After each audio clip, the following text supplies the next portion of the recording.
and we will be making liberal use of the mute button as needed. It is such a treat tonight to share the screen with Jennifer Weiner. I have been a huge admirer of her smart, funny, feminist writing for years. In addition to her many #1 New York Times bestselling novels, she is a prolific and thoughtful essayist and a fierce advocate for gender equality in literary spaces. We were so incredibly lucky to host her in Saratoga back in 2016 as part of the tour for her remarkable memoir, Hungry Heart. And I am delighted to have her here virtually with us to talk about her delicious new novel, Big Summer. Please join me in welcoming Jennifer Weiner. And the crowd goes wild. Hi. So Jen, would you like to just start off by telling us a very little bit about the book? Absolutely. Okay, so Big Summer was, it was forged in the crucible of my own exhaustion. Basically what happened was I had written a book that was this big, sprawling, historical, takes place over 70 years, very intricate timeline, a lot of ins, a lot of outs, a lot of what have yous. And I was beat, I was exhausted, I was done. And I said to my husband, I'm going to write something that takes place over a long weekend in Cape Cod, right? Because like, I know Cape Cod really well, long weekend, not gonna trip me up. You know, I wanted something that felt very familiar. And I also knew that 2020 was going to be an election year. So I'm like, perhaps the summer will be stressful and difficult because of that. Little did I know. But basically, I wanted to write something that was fun and delicious. I wanted to write something about a young woman because that's an age that really interests me, like when you're like 28 and everything is still ahead of you, all your big choices have yet to be made. And I wanted to give my girl a happy ending because I enjoy a good happy ending, you know, and a couple of fun sex scenes because I enjoy those too. And the book ended up being a little more than just a pure romp, even though I just really decided I was going to steer into all of the things that normally when critics say them about my work, it makes me want to stab somebody, you know, like fizzy, frothy, funny, a delight, a souffle. And I'm like, I want a delightful souffle. And it ended up being slightly more substantive than a, you know, souffle, but you know, it turned out I had some things to say about social media and the internet and the way we live now and the way that we're all sort of performing our lives online. But I just wanted to write something fun and escapist, never imagining that we'd be where we are right now, that we'd have so much to escape from. So that is how Daphne and Drew and Nick made their way into the world. It really did wind up being kind of the perfect book for right now. Yeah, I mean, it's funny the way the world works, you know. I guess I just, you know, I was thinking about escape and I was thinking about all of the noise and all of the contention of elections and gee, wouldn't it be nice to have something just completely, you know, fun. So here we are. Here we are. Here we are. One of the things I've always really admired about your writing is the depth that you give to women's relationships with each other, sisters, friends, mothers and daughters. And the real heart of this book to me was Daphne and Drew's very complicated, messy friendship. Yes. And I wondered if you could talk a little bit more about the inspiration for that relationship. So I'm interested in women. I'm interested in women's relationships. And for a lot of people, the idea of women's relationships means romance. It means partners, it means husbands, it means family. But when I think about my own life or the lives of people near me, it seems that sometimes like the central relationship sometimes can be a friendship. Like that's the sustaining sort of fundamental, like that's your person, as Meredith Grey would say of Dr. Yang on Grey's Anatomy, like it's not a boyfriend, it's not a husband, it's a friend. However, when you're looking at a friend, I think especially if it's somebody who you've known since you were young, who you've known your whole life, you know, it's almost like you're looking at a version of yourself, only someone who got dealt a different hand of cards, you know, somebody who is prettier or wealthier or thinner or more privileged or has made different choices or has experienced different outcomes. And so I think there's this very interesting braid of sort of love and admiration and envy that forms a lot of these contentious friendships that almost everybody I know has had some version of, you know, the frenemy, the underminer, the backstabber, the friend who's a great friend until she's not anymore. And that was what I wanted to cover. It really worked incredibly well. One note for the audience as we're sort of going through this, we're going to format this evening a little bit differently than we sometimes do. Jen often has a lot of fan questions. So I have enough questions that I could easily fill the entire evening, but I want to make sure we get to all of yours. So at any point, please put a question into the chat if you want to ask one, or raise your hand and let us know, or send a message to myself or to David, letting us know that you'd like to be on camera to ask a question, and we can unmute you. So we'll be sort of taking turns with my questions and yours to make sure we get to as many of yours as possible. But while you guys are doing that, Jen, you mentioned that you had a lot to say about social media and about influencers. Yes. And that is a piece that I knew very little about influencers before reading this book. And I really wondered what your research process was like, or if this is something that you were just way hip to before you got started. Oh, I was the opposite of hip. I knew probably as little as it's possible to know and still have an Instagram account.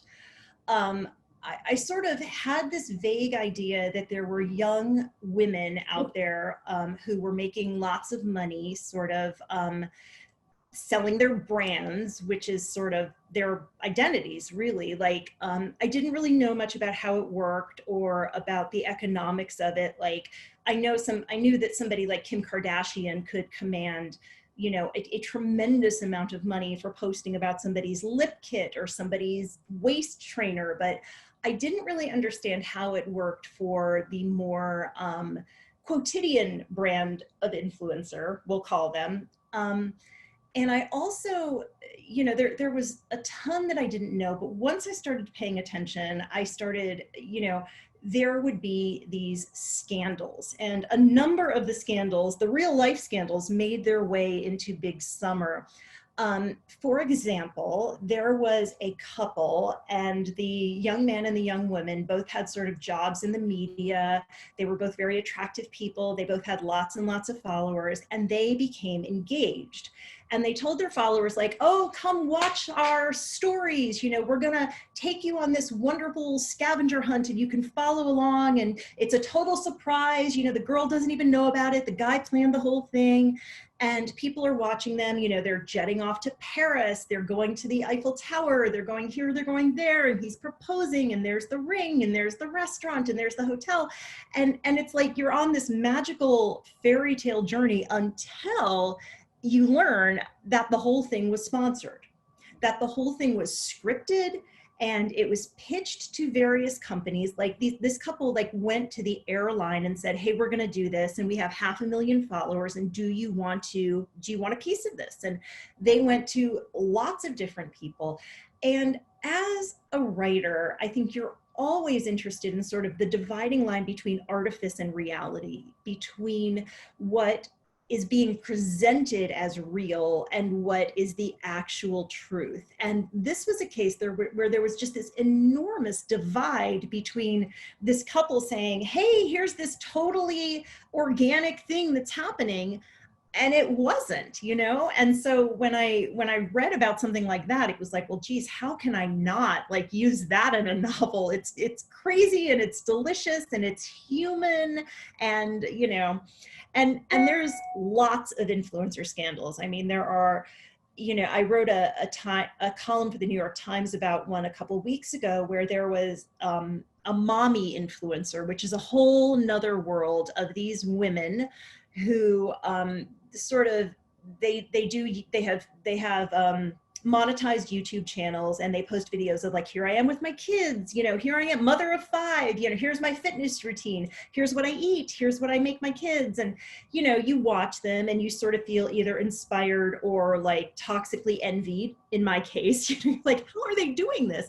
So there was this woman named Mika Stauffer who had really exploded in popularity after she adopted a little boy from China. And she sort of had really, I think, figured out how to game the algorithm system. She knew what words to use. She knew what images to put out there. She knew how to say, like, not, you know, the day we met our son, but it was like our emotional journey, you know, with emotional all in caps.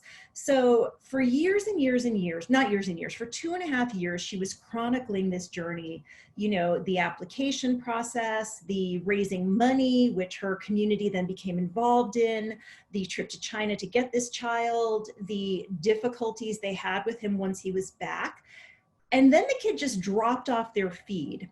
And for months, her fans were like, you know, where is Huxley? Where is Huxley? They named this little boy Huxley, which one commenter said, like, that right there is child abuse. I will not comment on that. But it turned out that this child had, he had been born with some challenges. He had a diagnosis of autism, and the parents just decided, they had 4 biological children, and they said, we can't give this boy what he needs, and we have found him another home. Well, cue the internet firestorm, where there were people that are just like, you made bank off this kid. Like, are you giving him back that money? Like, does he get a cut of this? And like, what about the rest of your kids? And do your kids have a say? And, you know, lots and lots of really kind of naughty stuff that any parent who's ever like put like a picture of their child on Facebook and, you know, guilty, it was very provocative and just lots and lots of questions about, like, what do we show and what do we hide? What do we say and what do we keep quiet about? How do we present our lives? Because everyone is telling a story. Everyone is crafting a narrative about themselves. And, you know, that's just really interesting to me. So that was a, you know, another, that one did not make it into the book, alas, but, you know, sequel. Sequel. Absolutely. It's a crazy story.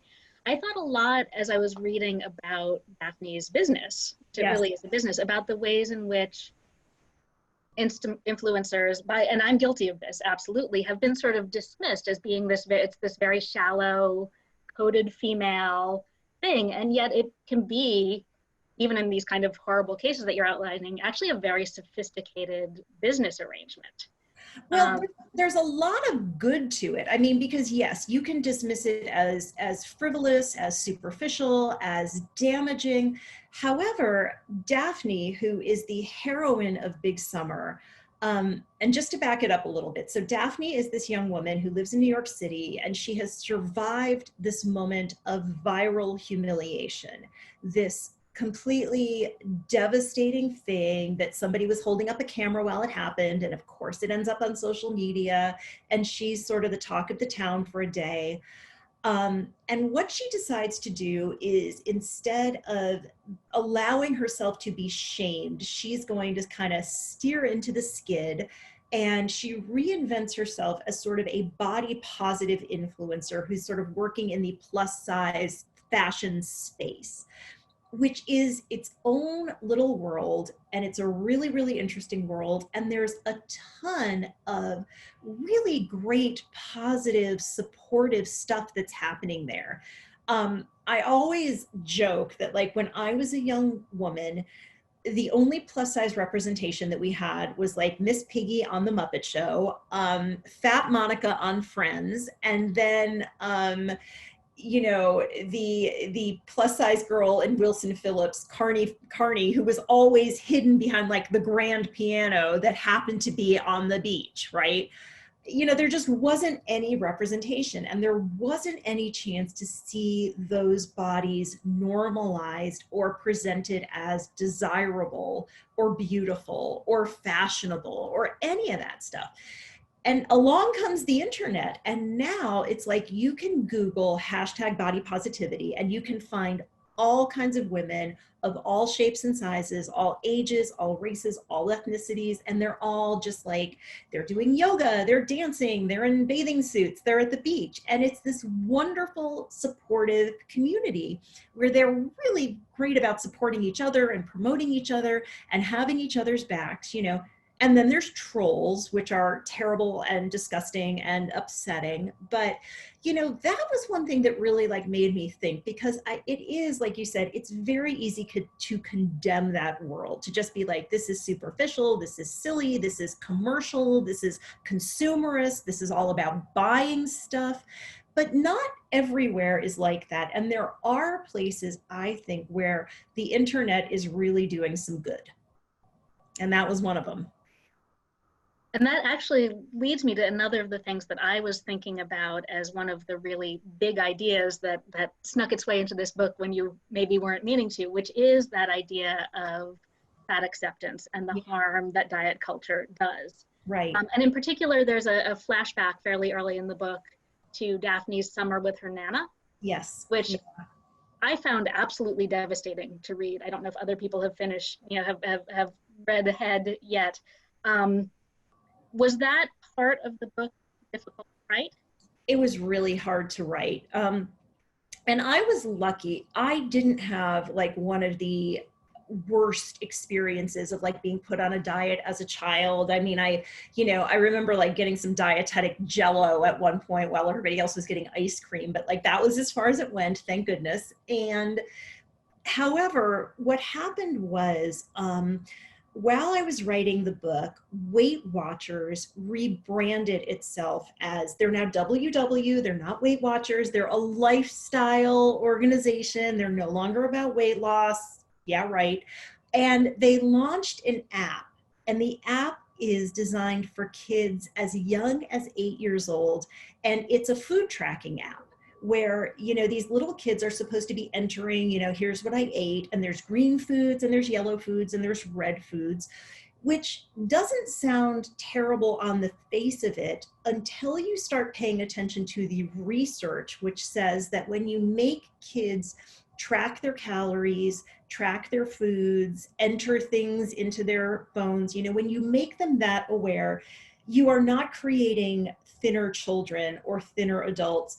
You're creating people with eating disorders. Like basically you put a girl on a diet and the chances increase exponentially that she's going to end up with a disordered relationship with food and with her body. So when Weight Watchers did this, when they launched this app, there was this like outpouring on Twitter of women sharing their horror stories about being taken to Weight Watchers and to other commercial diet programs at very young ages, and sort of the damage that this did, and the way that it sort of put them in opposition with their own physical selves. And I read a lot of these stories, and they were heartbreaking. They made me angry because, you know, diets don't work. And this is a scientifically proven fact. For 96% of the population that goes on a diet, they will lose weight, then they will gain it back. You know, those pounds they lost will come back and bring their friends. And then they will, in many cases, re-enroll in the same program. They'll think, well, the program was fine.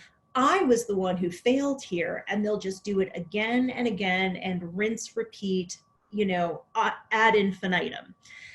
And I don't want to write, you know, message books where it's me like whomping you over the head with like the evils of diet culture. But I wanted to show, like, you know, through the instrument of this character, like this stuff does real damage. And there are many, many women who are walking around out in the world who have been through a lot of unhappiness, you know, really for no reason other than unhappy women are extremely profitable. You know, it's like if a woman wants to change her body, she'll spend an awful lot of money to do it. And companies have figured that out.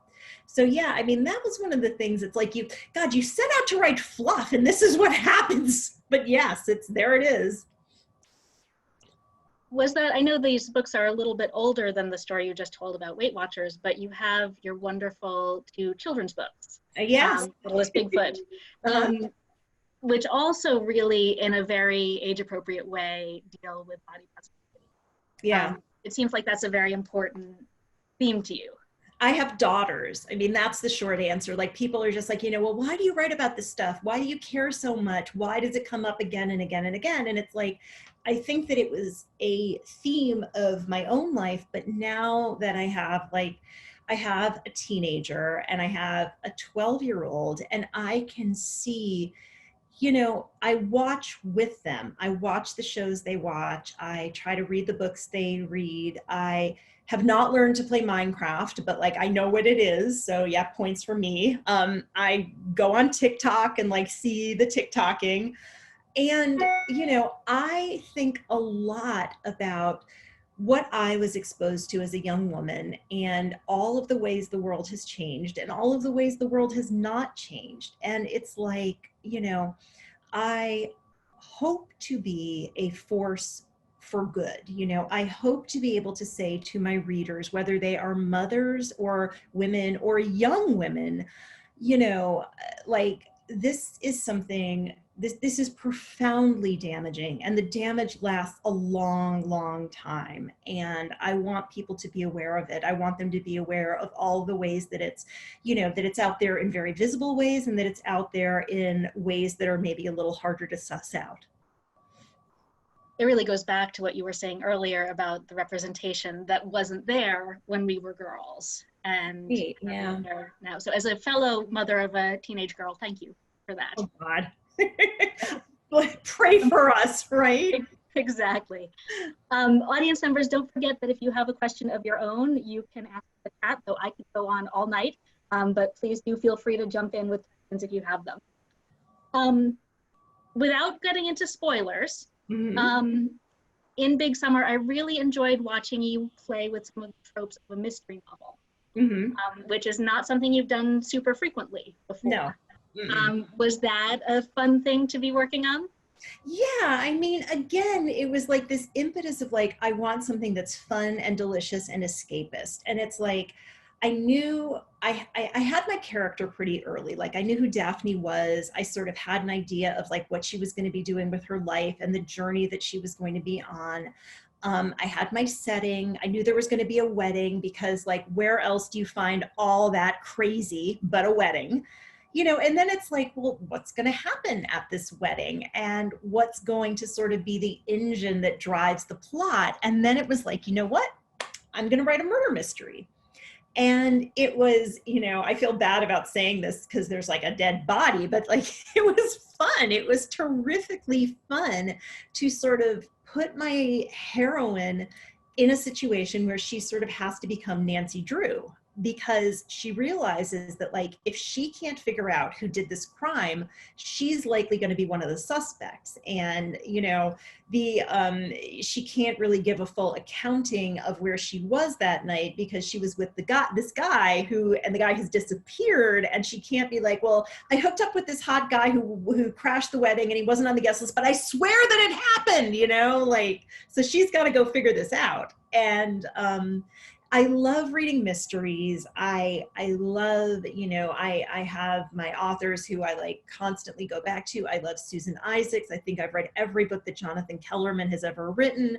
So I went back and read a lot of those and sort of studied the mechanics of the plot. And I read everything from like very sort of straightforward, genre police procedurals to like Kate Atkinson, who writes a much more literary mystery where, there's sort of some, bigger philosophical issues that are being dealt with about families and the past and how the past recurs, and I wanted to sort of play with all that, like you said, and hopefully I did it in a way that was, interesting. And like, my mother read the book over the weekend. I was with her on the Cape and I gave her the copy, and, she read, she's like, boy, these pages just really turn. I'm like, thank you, Fran. I think they really do turn. It was, I did not want to put it down. And a writer friend told me recently that she had read a study that in times of uncertainty, people like mysteries because they know that it will be solved. And of course. So, yeah, of course. I mean, whether it's a mystery where they're going to find out who did it, or it's a romance where there's going to be a happy ending. Like, you know, as somebody who's like living through the pandemic with everybody else, like I definitely understand the comfort of genre right now. Yes, same. We've got a great craft question from Stephanie in the chat. Okay. She's asking what your ideal setting is for writing. Do you write on your desk? What do you have there? Do you have coffee when you write? Do you write at night, in the morning? Do you, in non-pandemic times, write in a coffee shop? How does that all work for you? These are all really good questions. So first of all, I should confess that right now, this lovely vista that you guys are seeing here, this is not my office. This is my assistant's office that I have taken over for the duration because she's working at home, and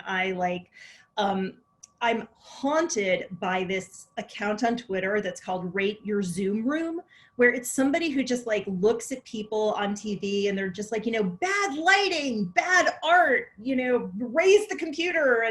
And the thing that they're like the meanest about is people who have like the ego wall, where it's like, you know, a whole shelf of your books. So back there, I used to have some like frame bestseller lists, and I was just like, oh my God, I got to take these down. I'm going to get clocked by the Rate My Zoom Room account. So like I put up some new art, and you know, it makes it look like I'm this very together person, which I feel is sort of a lie. Where I actually work is in my closet, which sounds really sad, but I have like this ginormous closet in this house. It's ridiculous. It's like, I tell people it's like the Sex and the City 2 closet that they gave Carrie. But I do not have the Carrie Bradshaw wardrobe or the Carrie Bradshaw shoe collection. So I really don't need the Carrie Bradshaw closet. So the closet is basically, it's a closet, but it's also a library at this point, because I do have lots and lots of books. So I work in this closet. I sit at the vanity where like a fancy lady would do her makeup. I just put my laptop down and that's where I work. And I'm very flexible about, you know, I like to write sort of late morning into sort of late afternoon, like, you know, 10 to 3 or 11 to 4 is kind of my sweet spot. I like to have coffee. I like to have iced coffee in the summer.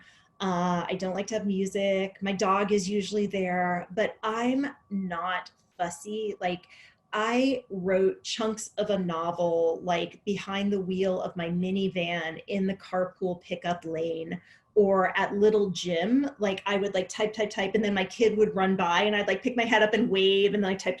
Oh, hi. You know, like I think that mothers, you know, I think that because of our jobs, like we're usually sort of fitting the writing in around caring for children, which means that you really can't be one of these people that is like, the room must be 68 degrees with trash bags taped over the windows and a pink noise machine in the corner. Like I always joke that there's a word for writers like that, and the word is men, which is perhaps not really nice, but like I have never met a woman writer, and I know a whole bunch who is anywhere near that fussy. Like everybody's just like, yeah, you know, I write in airports, I write in hotel rooms, I write in coffee shops, you know, I write everywhere. And I do write on a laptop. I don't do longhand. I type like blindingly fast. It's one of my great skills. But I think also because I was a newspaper reporter for 10 years before I published my first novel, I got used to working in a newsroom where there's like noise and people shouting and TVs and police scanners. So like, you know, nothing bothers me. Nice. Does that include the pandemic? Has writing been going okay this spring? You know, it was hard at first.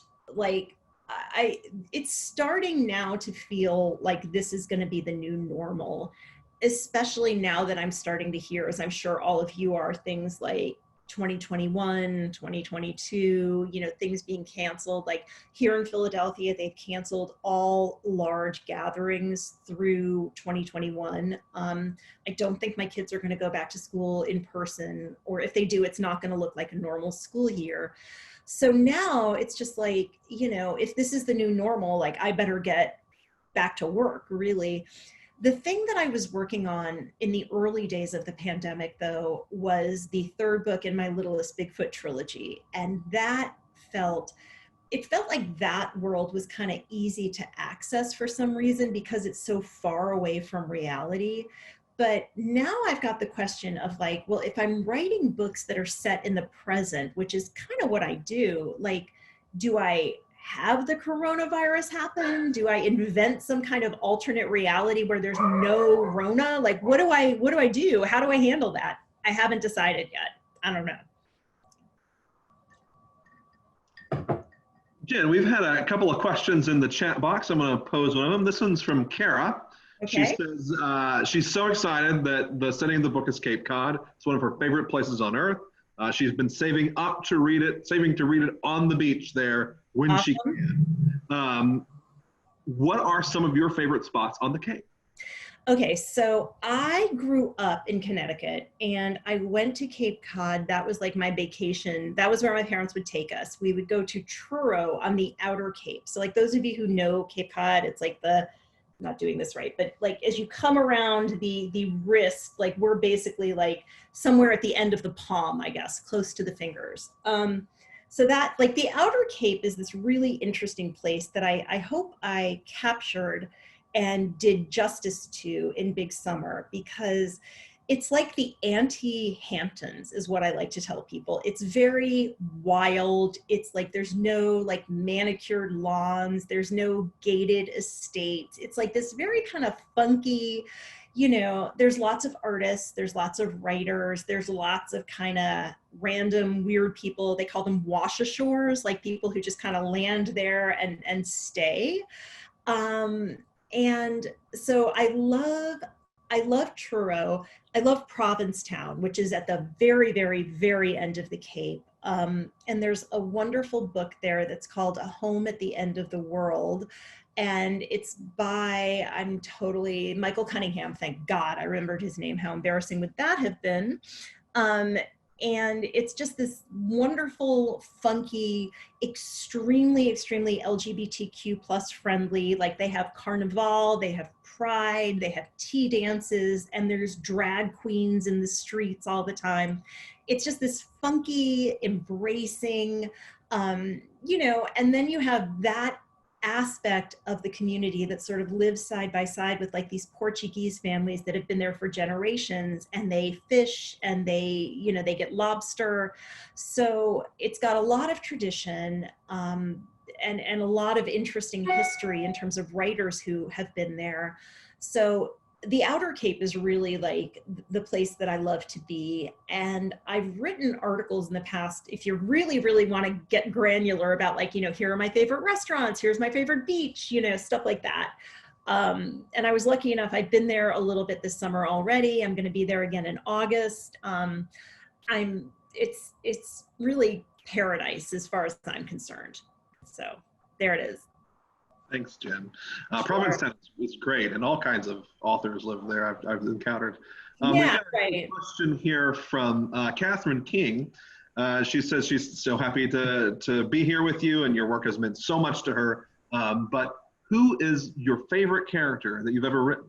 Oh God, that's a great question. I mean, Candy Shapiro in Good in Bed was probably like the closest to me in terms of like, that was my first book and it was very autobiographical. And, you know, I look back at that character with great affection because it was a long time ago, but like, I can still remember like sort of feeling the way that Candy felt, like being that age and like getting dumped and thinking it's the end of the world and like, you know, no one's ever gonna love you and you're never gonna figure out who you're supposed to be or who you're supposed to be with or what you're supposed to be doing. I also have a lot of secondary characters who I really, really like though. I think Mrs. Lefkowitz from In Her Shoes was pretty terrific. Janie Siegel in Goodnight Nobody, Janie Siegel of the Carpet Seagulls, who jokes that like the only job she'd had was her nose job before she like hooks up with the main character. You know, and it's always the person who's like in the book that I'm working on now. So like right now it's all about the Bigfoots, but. So one of the things that I've always really loved about your writing is the humor in it. which is hard to do. Not a lot of writers pull it off as well as you do. And I wondered how that works in your writing craft. Do you have to go back in and edit the humor in? Does it come very naturally to you? How does that enter into your workflow? I guess I'm pretty lucky. I think I'm one of these people who kind of writes like she talks. And so like the jokes just kind of show up. And so like, for example, I'm just starting to play around with my my next adult novel, and I'm writing about a character who is bulimic, which obviously a laugh a minute there, right? But you know, she's just come back from this treatment facility, and her mother is sort of bemoaning the fact that all she's learned to do there is vomit very quietly. And her mother is just like, she's the Paganini of puke or something like that, because she has this amazing ability to just do it. And then she's just like, but that's not going to look very good on her college application now, is it? So I don't know. I mean, I guess I'm just gonna, you know, I'm lucky, I think, but there's always a balance, and there's always also the issue of like, not everybody has my specific sense of humor, which I have learned over the years, to my sorrow. A couple days ago, I had an Instagram post about a Hitachi magic wand, which had just won an award. Like the New York Times has a blog called Wirecutter, where they like evaluate tech. And so they decided that this was like the best vibrator in the world. And so I had mentioned a Hitachi magic wand once in a story, and I turned the story into my agent, and she sent it back and said, with a note that said, "What is a Hitachi magic wand?" And I was just sort of like, you know, she went to Catholic school, she's not gonna know this. And I'm like, so I send it to my editor, who sends me back the same note, "What is a Hitachi magic wand?" And then I'm just like, guys, like, am I a pervert here? Like, why do I know this and you don't? But there it is. So, I mean, I like books that are funny. And I know I mentioned her earlier, but Susan Isaacs, who writes mysteries and writes contemporary fiction, and she's one of the funnier writers that I know. And it feels very seamless. It doesn't ever feel like the writer saying, "Oh, now it's time for a joke." You know, it's just kind of this observational humor. And that's what I relate to. It's also what you do. So thank you for it. Thank you. I would love to change gears a little bit and ask you a bit about your amazing book, Mrs. Everything. Oh, sure. Yes. It is such an ambitious novel, as you mentioned earlier, and filled with so many big ideas. I can see why you got burnt out a little bit. And yet it's also incredibly tender and intimate. Was the writing process of pulling that off really different from your other work? It wasn't different. It just took a lot longer. When I think back of like all of my books, like people are like, you know, which one's your favorite or which one's the best? And I don't necessarily have favorites, but I can tell you that like Mrs. Everything took the most work. Like I've read writing described as sort of like sculpting. Like you get a piece of marble and the sculpture's already in there. You just got to chip away until you find it. And I felt like with Mrs. Everything, I was kind of doing draft after draft after draft and writing scene after scene after scene, trying to find the story that was there all along, which sounds extremely new agey and woo woo and ridiculous. And I'm sorry, but it was just a whole lot of writing and rewriting and just really, really pushing myself, like, not to make the easy joke, not to sort of, have the quick conclusion, but to kind of let things be messy and painful and unresolved and, have my characters maybe suffer a little more than I would like to have them suffer. The impetus for Mrs. Everything, I mentioned the election in 2020, and I go back to the election of 2016, where I think a lot of creative people, a lot of artists, a lot of musicians, a lot of writers, like after that election, were sort of like, what am I supposed to be doing right now? Like, what does this moment require of me? Like, here are my talents, here are my skills, here are my abilities. I'm looking at the world right now, and it feels like there's this moment that I need to answer. So what am I supposed to do? And for better or worse, what I decided I was supposed to do, I, Jennifer Weiner, was supposed to take on 70 years of women's history in America through the lens of two sisters. And it's a version of my own mother's story. And a lot of people who've been reading me for a while, or like following my blogs or social media or whatever, know the story. My mom grew up was a Jewish girl in a suburb of Detroit, much like Joe and Bethy Kaufman, the sisters in Mrs. Everything. My mother went to the University of Michigan. She married my dad. They had 4 kids in a suburb of Connecticut, and then they got divorced. My dad left, sort of decided he was done being a husband and done being a father. And 10 years after that, my mother fell in love with a woman, which was this like big shock, because we were all just like, wait, what? And did you always feel this way? And was this always what you wanted? And, my mom just really did not want to get into it with her children. But what she said was, I always wanted a family. I always wanted kids. And like, these were my options in the 60s and the 70s. Like, if you wanted kids, you married a man. And that just really made me think about like all of the freedoms and all of the choices that my generation has, all of the freedoms and all of the choices that my daughter's generation will have, and then all of the choices and all of the freedoms that my mother and her mother did not have. So I wanted to write a book about where we've been, how far we've come, how far we still have to go.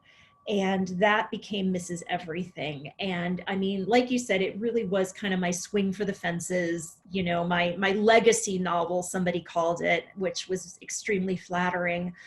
And, I'm glad that I wrote it. I'm proud of it. I hope it's something I'm going to be able to look back on, in 10 years and in 20 years and be like, wow, that was the book that this moment required.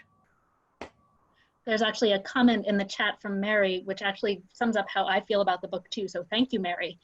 She says, I loved every minute of Mrs. Everything. It helped me understand my own story, mostly my own mother, and made me think about the world I want my daughter to grow up in. Thank you. Oh, that's lovely. Yeah, I mean, I think that stories, at least for me, novels and fiction and stories are how we define ourselves and how we sort of place ourselves in the world and in the context of history, and how we decide what we want, and I think a lot about that. And then I think a lot about, sort of the Jewish idea of Tikkun Olam, which means the repair of the broken world. And that's basically the idea that the world is broken. There are things that are wrong, and all of us are given abilities and tools with which to repair that damage. And that our job, each and every one of us, is to sort of figure out like, okay, what is it that I can do and what is it that I should do? And then, not let yourself off the hook and just go do it. So there it is. There's a great Talmud passage that I take a lot of comfort from about the idea of Tikkun Olam, which is, it is neither for you to finish the work, nor is it permitted to leave it aside. Yes. That idea that you have to keep working. Yes, that's exactly it. That like, no one's expecting you to do the whole thing, but you can't just ignore that it needs to be done. And that is what I tell my kids. Now, do they listen is a whole other question, but there it is. Yes, absolutely. I also wondered about the research process for Mrs. Everything, because 70 years of history, that's no joke. That was a bear. I mean, it was cities I'd never lived in. It was eras I'd never lived in. And thank God for the internet, because I don't know how anybody wrote novels before that. I mean, what I basically did was I got digital subscriptions to everything my characters would have been reading, every newspaper, every magazine. And I just like immersed myself in like the Detroit Free Press from the 1960s and 1970s, and women's magazines like, 17 and Mademoiselle that Joe and Bethy would have been reading as young women. And I have to say this, women's magazines, surprisingly progressive, like always, and which maybe shouldn't have surprised me. I mean, Sylvia Plath was like a college editor of Glamour, all of the like very big deal feminists and writers and thinkers, they wrote for places like Mademoiselle and 17. But I was really surprised because I went to these magazines thinking, oh, it's all going to be like diet and fashion and like how to get boys to notice you. And there was some of that, but it was also like, interviews with like foreign exchange students, or like, here's a young woman who is trying to make it on Broadway and here's what her life is like. Just lots and lots of stories that sort of laid out possibilities for women about like, here are all the different ways that your life could look. And it was really impressive to me. It made me happy.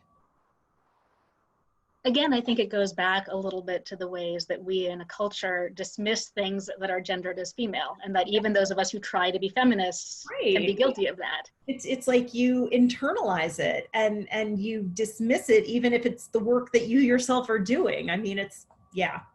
Yes, it goes deep. The last time we met was when you were on tour. You came to Saratoga right after the publication of your memoir, Hungry Heart. Yes. Mm-hmm. That is such an open and honest book. Do you feel like its publication has changed your relationship with your fans?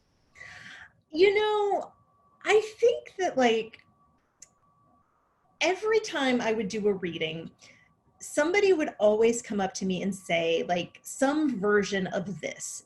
They would say like, I like you so much, you say what I think. And the subtext, the unsaid part is like, you say what I think, but I'm too smart to say out loud, you dummy, So it's like, I think the people who've connected with me have always connected with me because like, I'm the one who says it, like for better or worse, like I'm the one who goes there. I'm the one who makes the vibrator jokes. So I'm not sure. I mean, I think that like for the people who read it, like maybe it deepened an existing connection. But I think that I've been pretty honest about like my own story, even if it's a story that's told fictionally. So I think that like, for better or worse, like I'm just, I'm the one who puts it out there. But I think that there have to be people who put it out there because, which gets back to where we started, which is the internet and Instagram and social media and Facebook and the way that we're all performing our lives. I mean, this is something that I think about all the time. The fact that we're the last generation that's going to remember being adults before there was the internet, right? Like I was in my late 20s, I think, before it really became a thing. And just the idea that like, there wasn't for us always this duality of like the real messy, nitty gritty, sink full of dirty dishes, oh my God, I'm broken out life versus I'm going to throw 3 different filters on this picture and I'm going to aim the camera so that no one sees the mess version of ourselves. But like everyone is doing it. And if you're a teenage girl, you're doing it like 2 or 3 times because there's like real life and then there's Instagram and then there's like the Finsta that like mom and dad are not supposed to know about, but do. My daughter's out there, but it's like there's all of these selves that they have to perform. And I think that it must be hard because it's like, at the end of the day, who are you? Are you like that beautiful girl with like the ring light filtered snapseed picture? Or are you like the hot mess, And if you never are seeing anybody else's hot mess, how do you feel okay about your own? So, I think that like, I think about authenticity all the time. I think about like the currency of the authentic. And just the fact that everything we see is the result of choices. You know, somebody has chosen to put that picture online. Somebody has chosen, you know, the words that go with it. Somebody has chosen the filtering and the cropping and the positioning and the timing and all of it. All of those are choices, and all of those go into what does this picture say? So, you know, I mean, the good news is my kids are studying media literacy. Like, in addition to like reading, writing, and arithmetic, they're now getting like, is this a source that I can trust? And, you know, but it's just, it interests me. And it's something I think is going to always show up in my fiction, because it's something that like is always going to be on my mind. And it's so much a part of Daphne's story. Right. Yep. Just a reminder to everyone that if you want to ask a question in the chat, you can go ahead and do that. But meanwhile, Jen, I would love to ask, to mention that I always look forward to your op-eds in the New York Times. You clearly put so much thought and so much of your journalism background into thinking about current events. Mm-hmm. Does your nonfiction writing process differ dramatically from your fiction writing process? I mean, the good news about nonfiction and the good news about like my gig with the Times is that it's a lot faster. Like, with novels, it's like, you know, if you have something to say, you know, you can think about it and craft it and polish it and revise it. And then like a year later, and that's if you're really on a fast track, a year later, that novel's going to get published and people are going to see what you have to say. And at that point, maybe it's relevant, maybe it's not, maybe the world has completely moved on from whatever it was you wanted to talk about. And with writing op-eds, it's like you can jump on something and then like the very next day or the very next week get something in the paper. So I really, really like how quickly it can be. You know, I like sort of, okay, here's my position, here's why I believe it, here's the evidence I'm going to muster, you know, and whether it's like I'm ending with a conclusion or I'm ending with sort of an open-ended, like, I don't know what the answers are, but I think that these are important questions kind of thing. I mean, it's really, and like you said, it stretches those journalism muscles. And I loved being a reporter. Like, I really, really did. And I like, you know, I like that kind of writing. So it makes me very happy, and I'm always delighted. And like the funniest thing is like my mother, right? You know, like I'll have a piece in the Times and she'll call me or she'll text me and she'll be like, you know what, Jenny, I like your novels, but I love your essays. And I'm like, thanks, I think, you know, but you know, I'm glad people like them, and it makes me happy. And men read them too, which is especially gratifying. I think it's another place where you often say what a lot of us are thinking. Yeah. So it's appreciated. Thanks. We are running low on time, so if anyone else wants to ask a question in the chat, you should get that in now. Mm-hmm. But I would love to ask, I gathered that your whole publication schedule and promotion for Big Summer got completely thrown up in the air because of the pandemic. Can you tell us a little bit about how that all played out? Well, you know, we were having this very normal run up to publication. I had gone to New York in February. We had had like preliminary conversations about the timetable and where I would go and how it would be. And then I went to Washington, D.C. I did an event at a bookstore called Politics and Prose with my friend Laura Lipman, who had a book called Separation Anxiety. We had this great night, you know, actual people in chairs in a bookstore. Who knows when we're going to ever see that again? And, you know, then I came home, and like 2 days later, both of my daughter's schools had gone virtual. And, you know, then it was just like dominoes falling. It was just like, well, can't do this, can't do that, not going on book tour, not flying anywhere. I was supposed to have a fan event in Cape Cod that I had been like really looking forward to, and that got canceled. And then everything went virtual, which on the one hand, it's super convenient because it's like my commute is like from my closet to the downstairs office, and I can wear pajama pants if I want to. But there's something really special about an in-person event where you can just like see people's faces and they can talk to you and you can talk to them. And one of my writer friends talked about it as like going to get your bucket filled, you know, like you get to, because writing is so solitary and so lonely, and you're all by yourself and you're in your head and there's no one else. So the 2 weeks of the year that you get to go out and meet people and sort of be among the living really matter. And I'm realizing like how much they matter because now I don't have it anymore and it's hard. So I don't know what normal is going to look like. I don't think any of us know what normal is going to look like or how we're going to get there or when, but I think that books always have a place in the world. I think stories are always like a comfort and sort of a roadmap sometimes. And so I think that, you know, the book tour is going to continue somehow with events like these, with bookstores like yours. And there's just, you know, there's going to be books. There's going to be books that will continue to be published. There's going to be stories that will continue to be told. You know, I think we're also at this like moment of racial reckoning in the United States that is going to change, I think, the kinds of books that we're reading or the kinds of stories that there's a market for. But there will be stories and there will be book tours and there will be authors who want to connect with readers, and that won't change.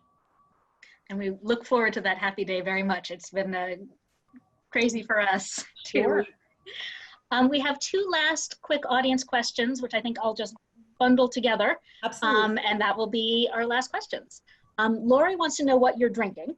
And Richard wants to know if you ever have writer's block, and if so, how you overcome it. Okay, so this is iced coffee, which I make myself. I'm like, you know, one of those, like, if I stop eating avocado toast, I can buy a house, but not really. But I do make my own coffee because I can't go to Starbucks anymore.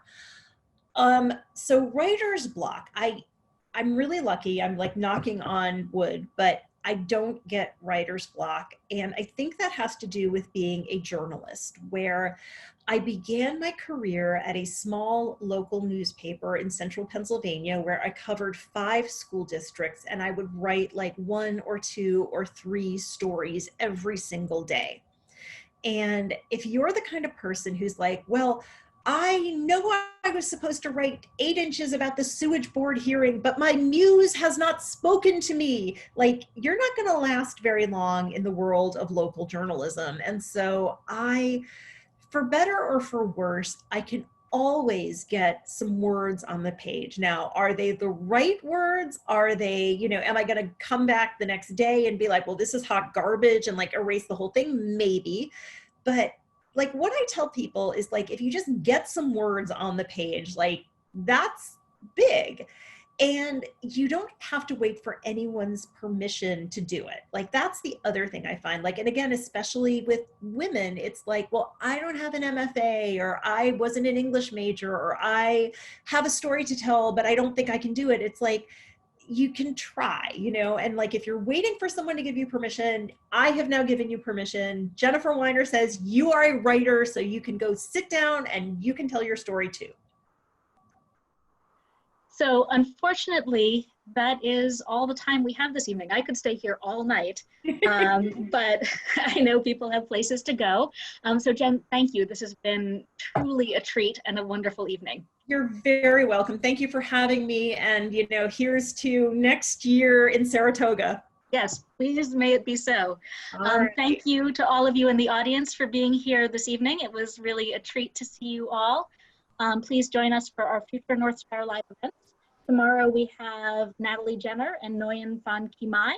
Natalie Jenner is the author of the Jane Austen Society. And I am temporarily blanking on the title of Phan Kimai's book, but it is a bookseller favorite. It's called The Mountains Sing.